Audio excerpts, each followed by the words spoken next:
Nigerians, una dey follow TB Joshua prophecy because everything wey this man talk 12 years ago, 13 years ago about Nigeria, na wetin dey happen now for this country. Na wetin dey happen now. If you never listen to the prophecy before, watch this video. Take note, you must pray and witness beyond this crisis. Beyond this crisis, Nigeria is beautiful. So your prayer now is that you should witness it, so that this crisis will not take you away. That is why there's crisis. If the future of this country is nothing to write home about, you will not experience what you are experiencing. This country is going to be a giant nation. No, your amen cannot change and your amen cannot add. It is decreed that this nation will be reckoned with as a powerful nation.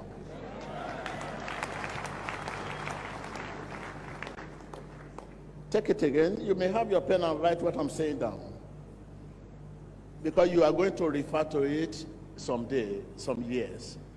This country is a class of giants.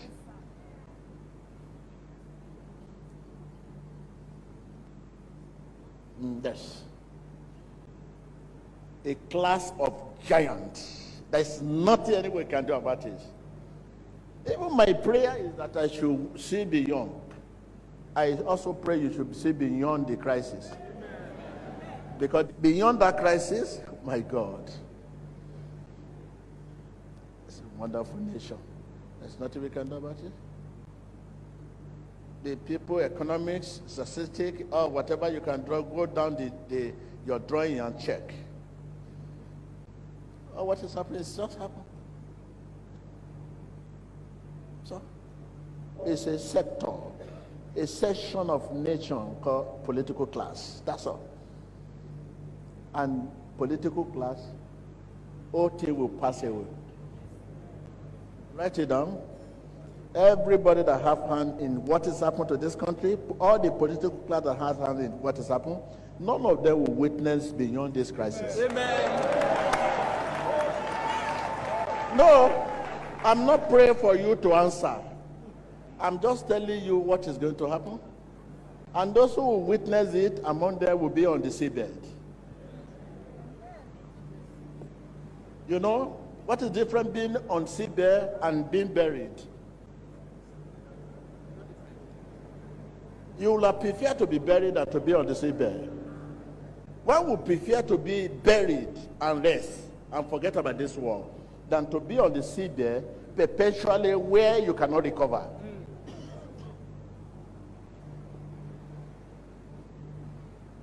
So when you have brothers, sisters all over the world that are jumping up and down, you better warn him. That is the warning from God. Just warn. It's a warning. If the atmosphere now is not conducive for anyone to practice politics, better tell your brother to withdraw, so that he will not be a partaker of the trouble that is coming. Because which trouble is coming, and no human being will withstand it unless you don't have hand in that trouble.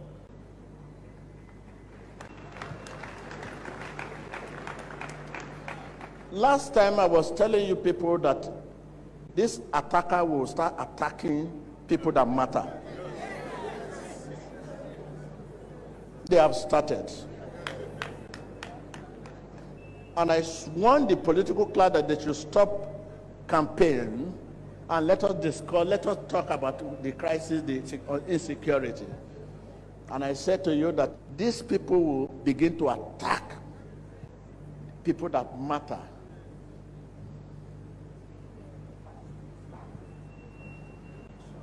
Well, I came back from Colombia. I wanted to travel from there to another country, but I had to stay in Colombia, send people to different countries to go to. I mean, instead of me to follow them, I stayed there because reason why I stayed there and I come back home, because there is a cloud that covers Nigeria. I want to witness how this cloud would despair. Cloud me trouble. Cloud me trouble. You know, when it's about to rain, you see thick cloud. You see, the cloud covered this nation. I decided to come back home. I said, no. I want to see how this cloud will disappear. The cloud of crisis, murder, killing, destruction cover Nigeria. Not the nation Nigeria. The cloud will go, Nigeria will remain.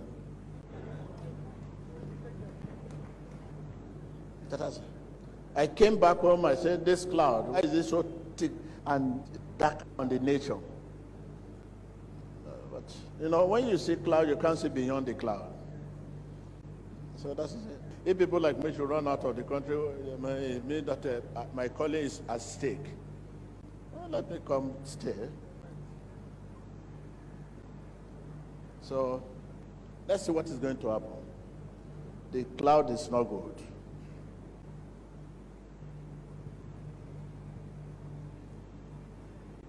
Nigeria should rise and pray.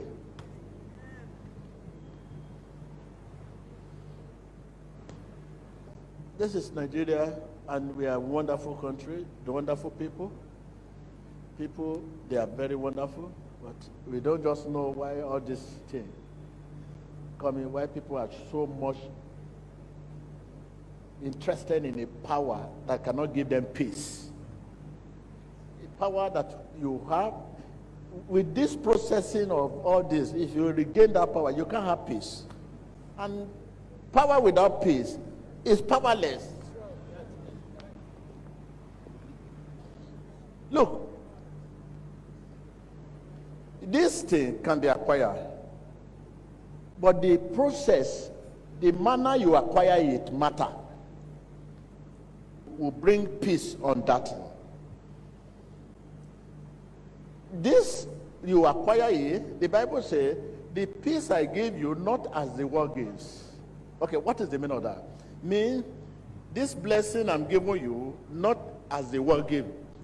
The blessing of God attached with peace of mind. Mean, the world too can give you blessing. The world can give you power, wealth, the world can give you.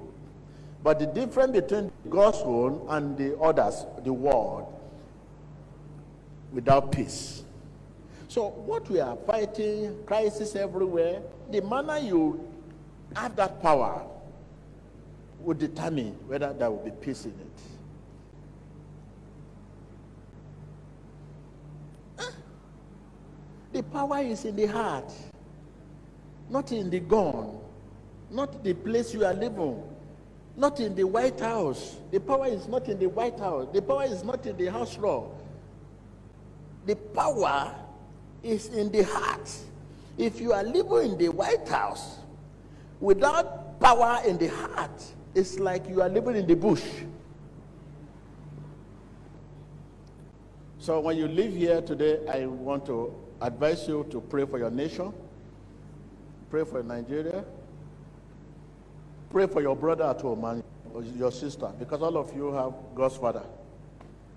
You have them in one way and the other. Pray for them. The battle between them has started. It will be very frightening. So pray for your brother, your sister, everywhere. Pray for them. Okay? But I want to assure you, Nigeria, nothing and nothing will happen to Nigeria.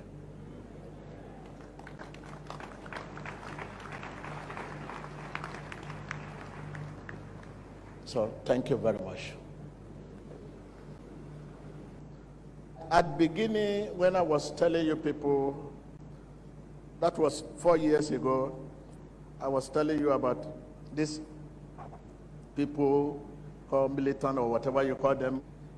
I say, they are a section, but today they are infiltrated everywhere.